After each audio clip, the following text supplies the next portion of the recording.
এখন বর্তমানে অন্নপূর্ণা যোজনা নিয়ে ব্রেকিং আপডেট। নতুন নির্দেশিকা জারি করা হয়েছে রাজ্য সরকারের তরফ থেকে।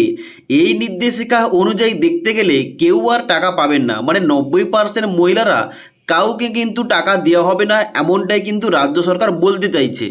আগে যখন অন্নপূর্ণা ভাণ্ডারের জন্য নতুন নোটিফিকেশান দেওয়া হয়েছিল, ওইখানে বলা হয়েছিল যাদের বয়স 25 থেকে 60 বছর এবং যাদের নামটা ভোটার লিস্টে রয়েছে তারা টাকা পাবে, মানে ভারতীয়রা টাকা পাবে।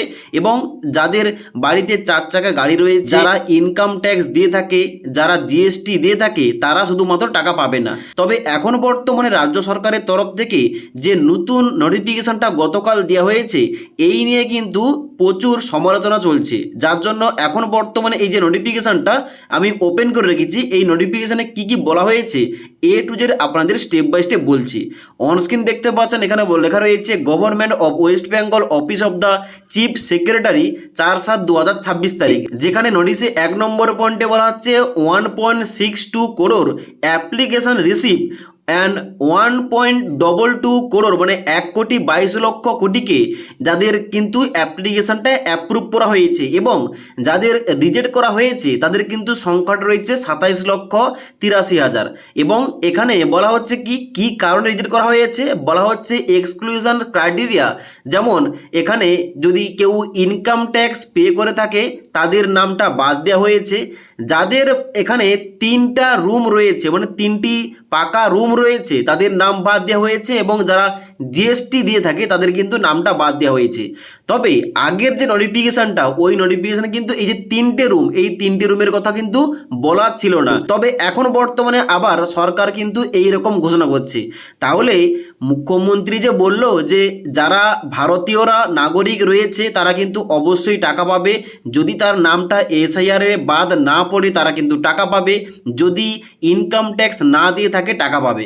তো এখন বর্তমানে আবার নতুন নির্দেশিকা, মানে টাকা দেওয়ার পর কিন্তু আবার নতুন এখানে নিয়ম চালু করছে, নতুন নির্দেশিকা চালু করছে।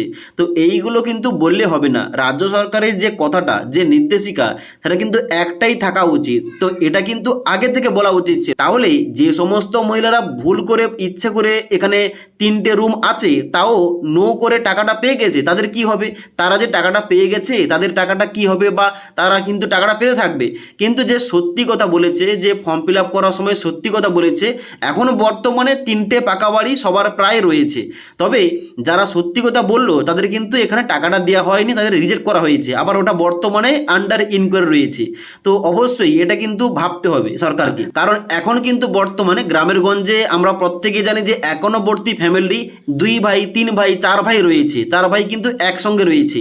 তো 3টে পাকা বাড়ি কিন্তু অবশ্যই এখানে কিন্তু থাকবে, কারণ 3 ভাই যখন এখানে একসঙ্গে রয়েছে তার হয়তো 5টা রুম রয়েছে পাকা বাড়ি, তাহলে কিন্তু অবশ্যই এখন বর্তমানে ফর্ম ফিল আপ একসঙ্গে করতে হচ্ছে। তো ফর্ম ফিল আপ একসঙ্গে যখন করছে তারা তো দেবে যে 3টি পাকা রুম রয়েছে, তো তাহলে এখানে কিন্তু অবশ্যই তারা টাকাটা পায়নি। তো এই রকমভাবে অসুবিধা হবে, এবং যার জন্য কিন্তু সরকারকে এখানে ভেবে এই নোটিফিকেশানটা দেওয়া উচিত ছিল।